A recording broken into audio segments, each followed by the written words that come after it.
Welcome back, welcome back, welcome back to the show, Indestructible Souls.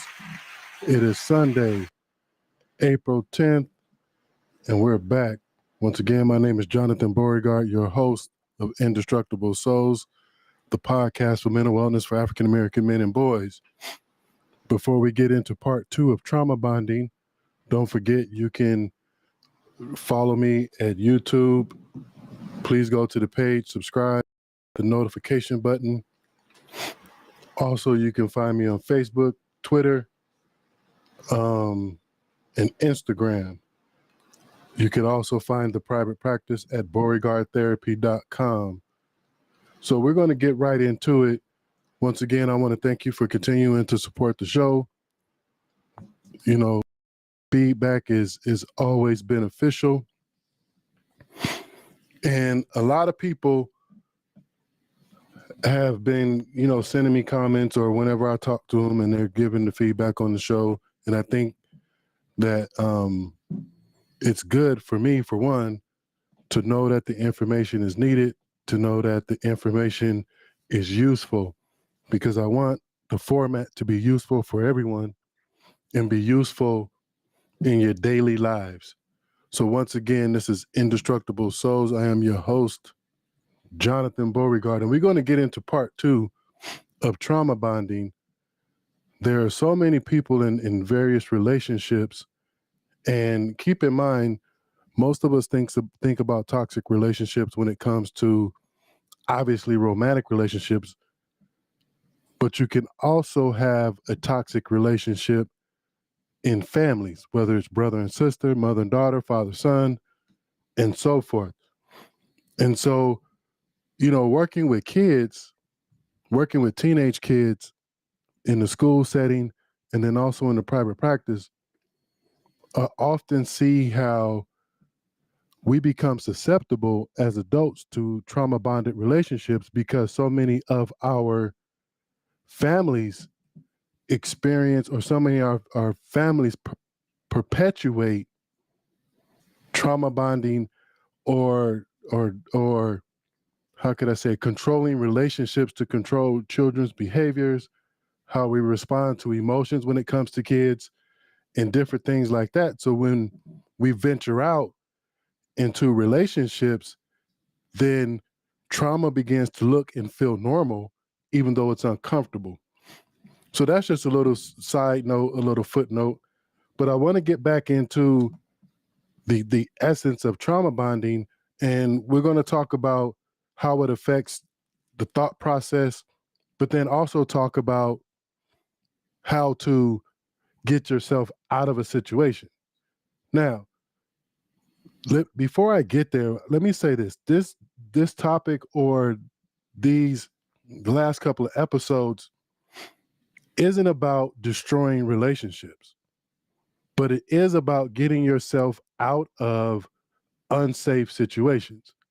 Now, if you feel like you're in a trauma bonded relationship, and both parties, the problem is, if you're dealing with a narcissist, that's going to be difficult. But if both parties recognize and realize that both people as individuals need to make some changes and are willing to make individual changes and look at self, then these type of relationships can be, can improve and get better.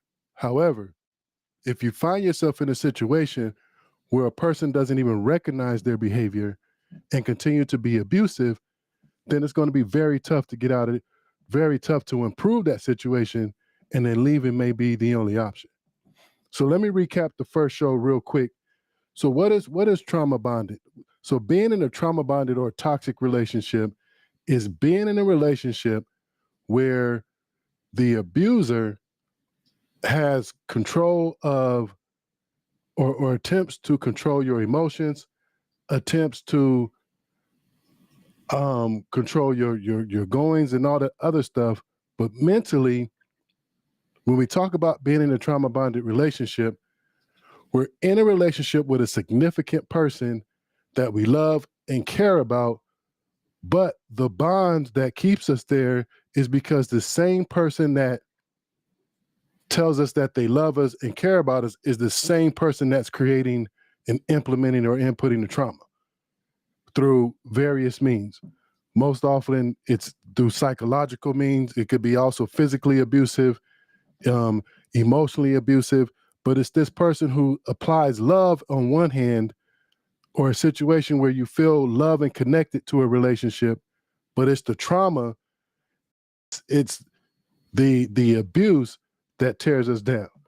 So real quick, just to recap, and please go back and listen to the previous show, there's 7 stages to trauma bonding.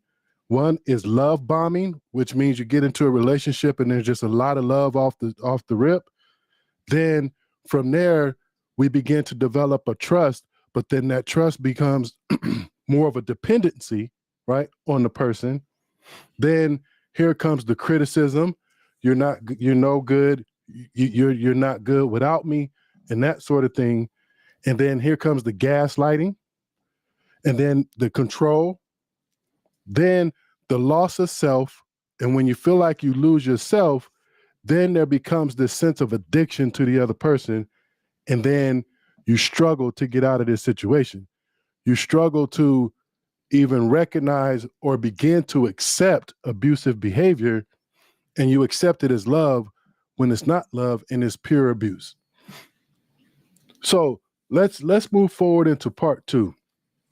So when we talk about these trauma bonded relationships, something begins to happen. And what do I mean by that?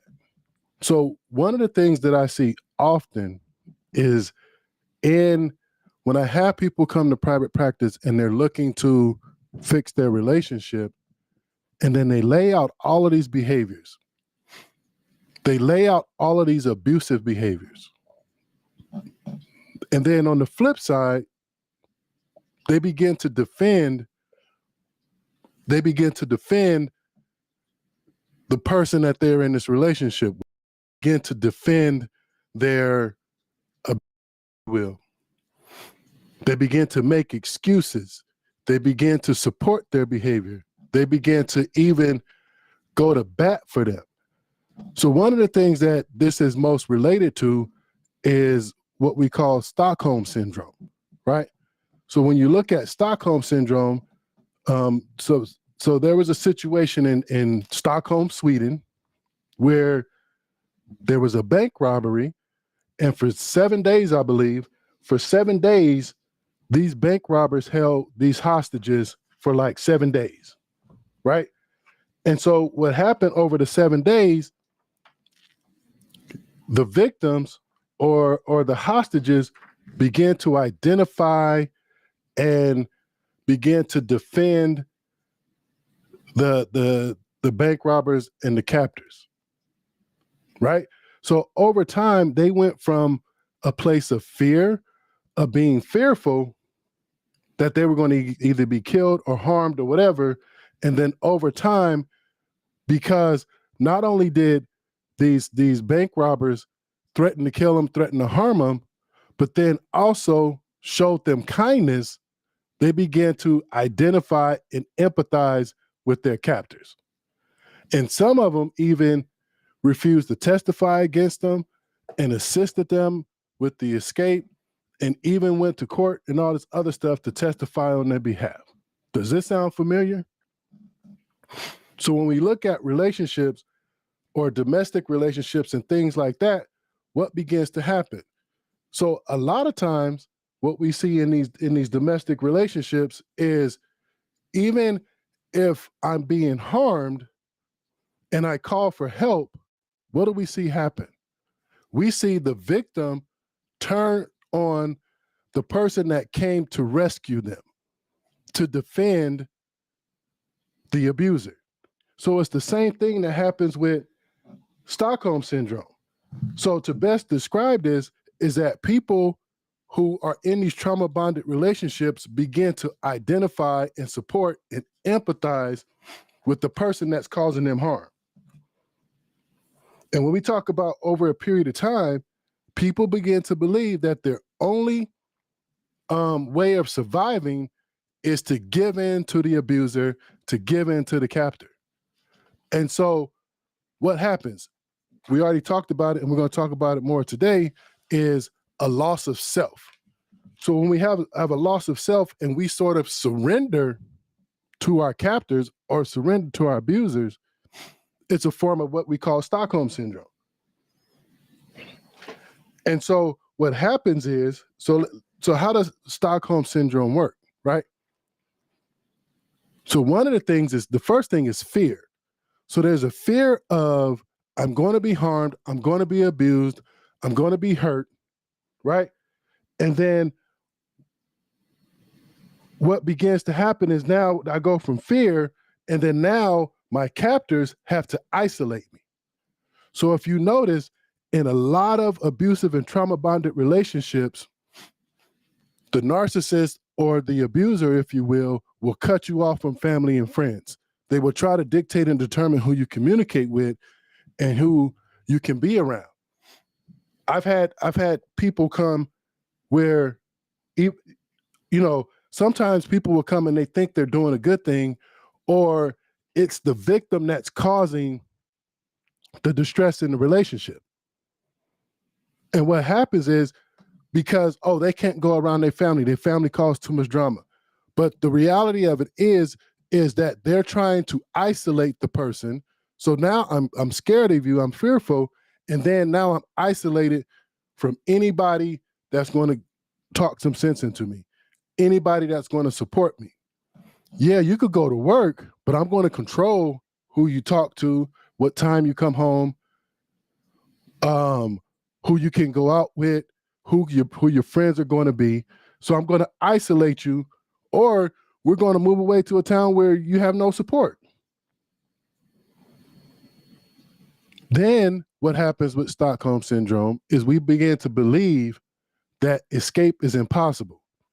So some of us will surrender to the fact that this is it, and there's nothing or no one else there for me. So escape or leaving this situation is impossible, and I literally cannot conceive a way out. Now, here's the other thing, and this is where also we saw with Stockholm Syndrome, is that any act of kindness gets magnified. Any act of kindness is inflated, right? And so what happens is the victim, if you will, sees this as, they really do care. They really are concerned about my well-being. And it's funny because who was it? I can't even think of the name at the time, but it was Oakland Pimp. Y'all probably know who I'm talking about. But in his book, he talked about how one of the ways that he controlled the women was that when they got out of pocket, and you might think this is, it is what it is, but it's the truth. It's the same thing with Stockholm Syndrome. When they got out of pocket, he would punish them and beat them to inches of their life, or at least it felt like it. But then he would turn around and clean them up and care for them, take care of their wounds and all this other stuff. But after tearing them down and harming them and beating them, but then turning around, caring for them, they saw that sense of care as love, and that he really does care, and he really does care about my well-being, that they would never leave. This is the same thing when we talk about being in a trauma-bonded relationship.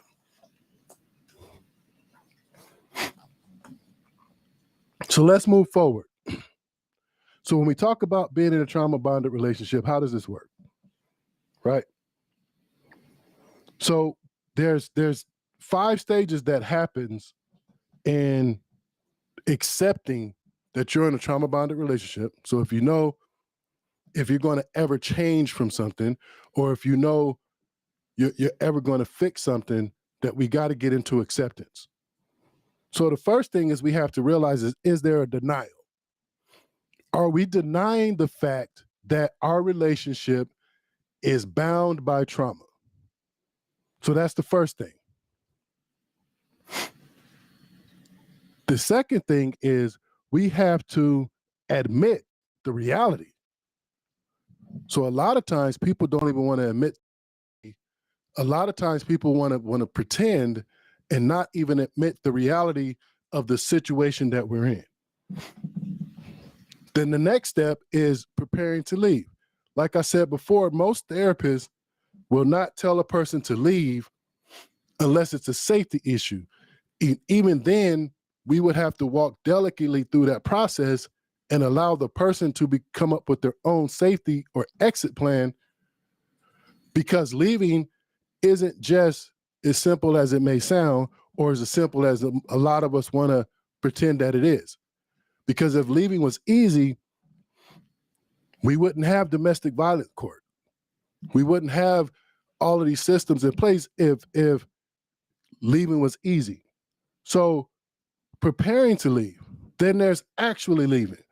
So when we talk about the 5 stages, it's then actually leaving, and then after that, maintaining your strength. Now let me go through this again real quick. When we talk about denial, a lot of times people want to believe that even though the evidence is there, that's just not their relationship. And the reality of it is, it probably is your relationship. And let's look at the evidence. Let's look at what's been happening over time. And then when you'll be able to see it for yourself, then we have to start accepting and admitting our reality. And when we can begin to admit the reality, then we can create some conflict, and then maybe there could be some change. Preparing to leave. What does preparing to leave look like? Well, a lot of that could be making sure you're financially stable, making sure that you have a place to go, making sure you have the support, whatever it may be, whether it's going to court, whether it's changing your bank account, your phone number, whatever it may be, preparing to leave. And then there's the actual leaving. And understand there's going to be a lot of drama along the way, a lot of it. Then maintaining your strength. Here's the thing. Understand when you have to leave a trauma bonded situation, it's not about whether or not you love the person. It's not about whether you care about the person or not. Then all of your own personal feelings emotionally, the care, the love, the loneliness, and all of those things, which then causes us to go back several times. So we talk about maintaining your strength, and we'll talk about how to do that just in a minute, but it's maintaining the same strength, if not more, when you left, because it's going to take a lot of strength. So here's what happens. When we talk about being in this type of situation, one of the things that we experience because of how the nature of these relationships is what we call this cognitive dissonance, right? So one of the things that we when you talk about music, right?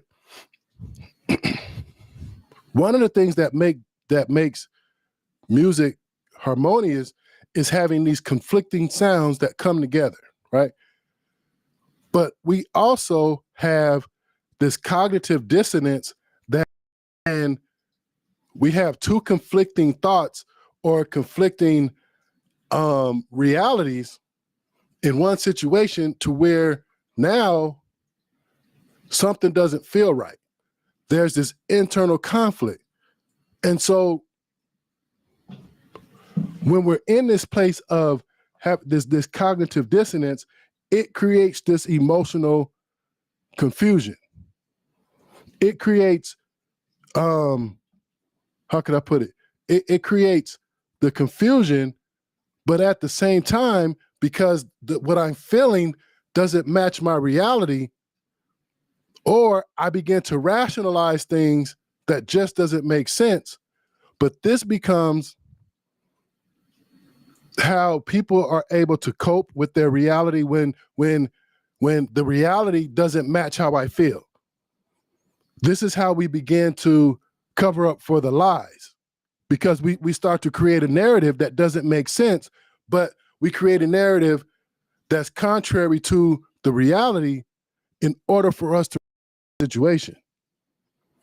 And then this is also how we're able to, cope with the lies, cope with the control, cope with the abuse, because of this cognitive dissonance, in the sense that how I feel does not match the reality, but then it creates this emotional confusion. So what do? I begin to create a narrative that makes sense for me to be in this situation. Because if I really looked at the reality, I would realize only a fool would stay in the situation.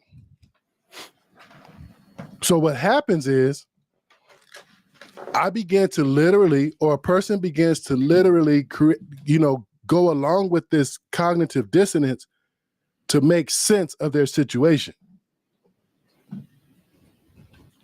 And so what happens is, right, because I now have internal conflict, but if I'm not ready to leave, most people will take the path of least resistance in order to how could I put it, ease this dissonance,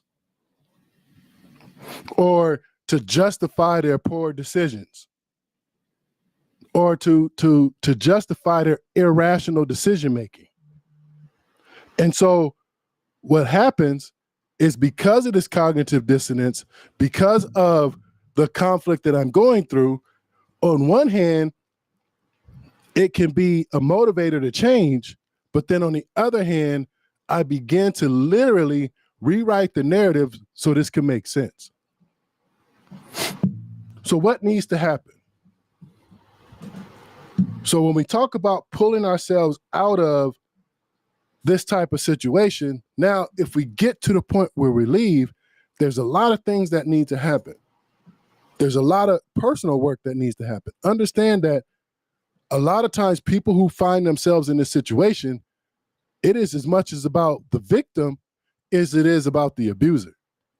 So we can't focus on the abuser if we're going to stay out of the situation. We can't focus on the abuser if you're going to get out of the situation, because the work has to be internal. So what do? So the first thing we have to do is, here's what I advise a lot of people, is to begin to focus on self. Even if you're currently still physically in this situation, we got to begin to shift the focus away from the person and begin to focus the attention on ourselves. And we got to find positive distractions. What I mean by positive distractions: reading books, self-help books, finding positive people to hang around with, engaging in events or activities or recreational activities that are positive and fulfilling, connecting to a different network of people. Here's the thing.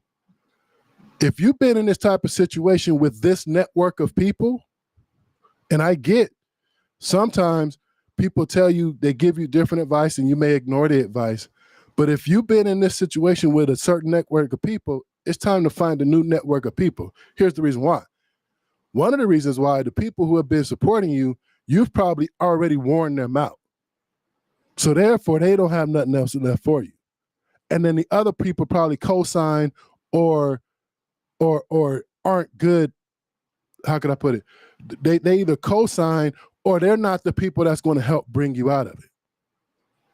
So when we talk about people in this situation, average people leave 7 times. So if you called a friend, a relative, or whatever, talking about leaving after 7 times, people are going to be like, look, I'm done. Can't call me no more. So we have to find and connect to positive, healthy people, positive, healthy situations. The other thing is journal, right? So people underestimate the power of journaling. Why is journaling so important? One reason is to collect your thoughts and to allow yourself the opportunity to your emotions and your feelings, even if there's not a person physically that's there to be able to process with you. So when we Journaling, that's a way of processing. But here's some other things. Trust your intuition. It's funny because a lot of times people come in here and say, well, I'm wondering about this, I'm wondering about that, I'm thinking about that. If you're thinking it, you're feeling it, then it's probably happening. No longer put yourself in impossible situations. If you're in a situation and then there's no win, it's all lose-lose, you got to get out of that situation. This may sound cliche, but this is a day-by-day process. One day at a time. One day turns into 2 days, 2 days turns into 3, it turns into a week, it turns into a month. And then next thing you know, you're getting stronger and stronger and stronger. But it is a daily process. Here's the thing. When these feelings start to pop up, anxiety, depression, and all of those things, do not panic, do not overreact, and be in touch with how you're feeling. Acknowledge how you're feeling. Don't ignore it so you can get help. Here's the thing. Manage your own emotions. Do not put your emotions in the hands of anyone else.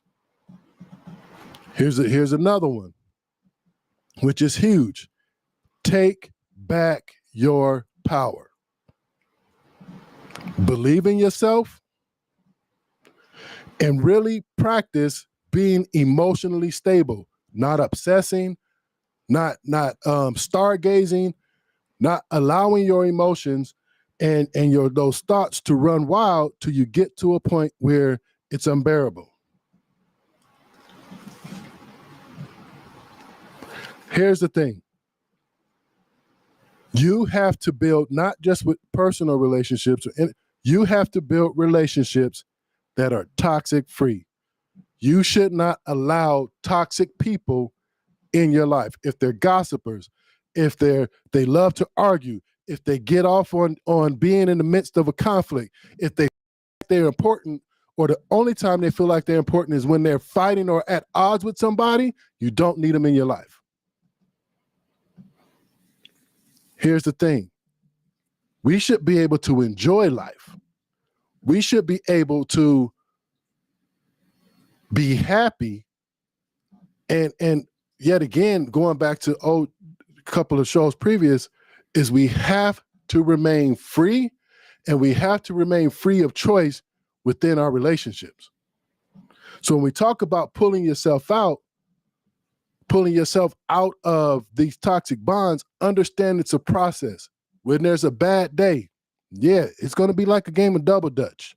However, continue to move forward. Continue to exercise your power. Surround yourself with positive people. Surround yourself, or at least have 1 or 2 people, guess what? That's not going to lie to you. Tell you the truth. And I'm going to leave you with a few things, just a couple of more things, and I'm going to wrap up this series on trauma bonding. Here's the thing. Do not give your energy to negativity. Do not give your energy to people that's going to harm you. Allow yourself, or let me say it this way. If you have to give up yourself to empower someone else's ego, you're in the wrong relationship. Stop lying to yourself. Operate in clarity. If things aren't clear, if things aren't coming to you, paying attention to signs, paying attention to reality. Always try to be clear in mind.